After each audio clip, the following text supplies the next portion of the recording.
Tu vois, une réflexion comme ça peut flinguer l'esprit de beaucoup de personnes qui vont y voir encore un complot. Pas de panique, ce n'est pas un complot, et j'ai été agréablement surprise dans les commentaires, beaucoup de personnes savaient donner l'explication, qui est toute simple.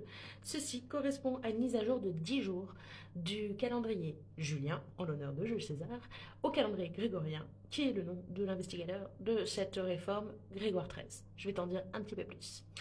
Nous sommes donc en 1582 et après quelques siècles de déboires, ce pape a décidé de mettre un jour un calendrier qui ne lui convient absolument plus. Donc le calendrier julien qui avait été donc imposé par Jules César à cette époque-là, qui avait divisé l'année en 355 jours et en 10 mois, tous égaux.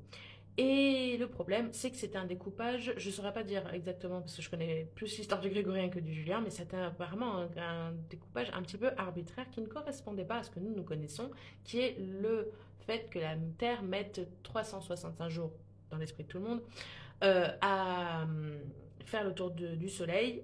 On sait bien que c'est pas exactement ça, puisque nous avons les années bissextiles, qui sont justement une petite année pour ne pas avoir un décalage de quelques jours comme nous avons sur l'autre calendrier. En gros, Jules César en 46, il ne savait pas qu'il était en 46 avant Jésus-Christ. Entre-temps, enfin après, il y a eu la naissance du Christ, donc on a imposé l'année zéro. Donc du coup, il y a eu un problème dans le découpage de Jules César, de la naissance du Christ, de la religion qui prédominait surtout. Et déjà en 352, il y a eu le concile de Nicée qui a fixé beaucoup de règles de la chrétienté, qui commençait à se dire, ouais, il y avait un problème avec Pâques.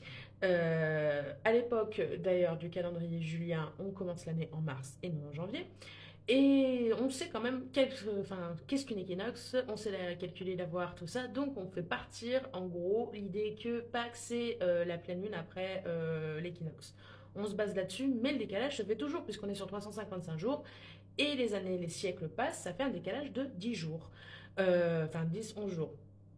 On arrive en 1582, l'autre il en a ras la casquette, il dit attends, on va finir par fêter Pâques pour Noël, ça ne va pas du tout, on peut pas fêter la naissance du Christ et sa mort en même temps, non, ça va pas.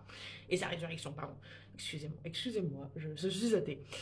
Et donc du coup, il demande à ses astronomes de recalculer tout ça. On retrouve le calcul de la Terre, du Soleil, quanti quanti. Il y a un 10 jours de décalage. Et en fait, ça ne correspond qu'à une mise à jour.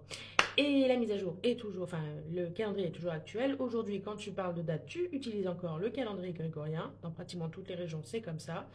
Il y a juste eu au départ quelques petits boycotts parce qu'on est en pleine réforme protestante et les protestants ils voient un acte papiste, ils en veulent pas de ce calendrier, mais finalement au fur et à mesure des siècles ça finit par tout se caler correctement et on parle tous plus ou moins des mêmes dates. Voilà, pas de conspiration, juste une mise à jour.